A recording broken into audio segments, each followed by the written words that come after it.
నారు పోసి దేవుడు నీరు పోయలేదని నెత్తురంత ధార పోసి పెంచడమే పాపమా?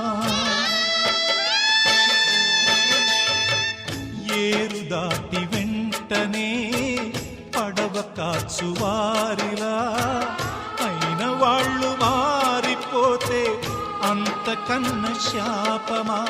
నిన్నే తమ దైవమని కొలిచిన వారేనా యముడై వేధించకని నిన్ను వెలివేసేనా? అనుబంధమిన్